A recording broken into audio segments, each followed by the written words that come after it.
Bonjour à toutes et à tous. Alors aujourd'hui, on va aborder l'auxiliaire être to be suivi d'un lieu ou d'un état. Alors comme ce n'est pas un verbe, pour que la phrase ait un sens, il faut que to be soit suivi soit d'un lieu, je suis à la piscine, soit d'un état, elle est fatiguée. Et là, en fait, la phrase prend sens, c'est-à-dire qu'elle est recevable.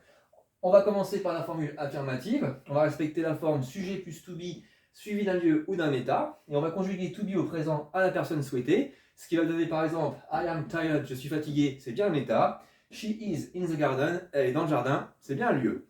On passe à la formule interrogative. On va respecter la forme de la question à tous les temps, qui est auxiliaire plus sujet plus verbe. Alors ici, comme on est sur un auxiliaire, il n'y a pas de verbe. Donc on a remplacé le verbe par un lieu ou un état, afin d'avoir les trois éléments. 1, 2, 3.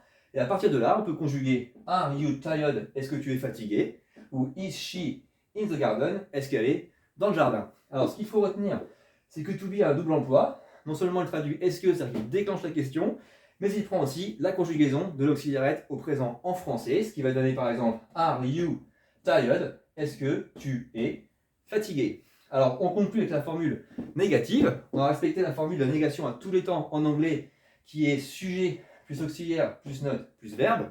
Or, une nouvelle fois, on a un auxiliaire mais on n'a pas de verbe, donc on l'a remplacé par le lieu ou l'état afin d'avoir les quatre éléments. 1, 2, 3, 4. Et ainsi, on peut conjuguer You are not tired. Tu n'es pas fatigué. Ou She is not in the garden. Elle n'est pas dans le jardin. Ce qu'il faut retenir, c'est que to be plus not traduit non seulement ne pas, donc la négation, mais il prend aussi la conjugaison de l'auxiliaire être to be au présent en français, ce qui donne You are not tired. Tu n'es pas fatigué. Voilà, très bonne journée. Au revoir.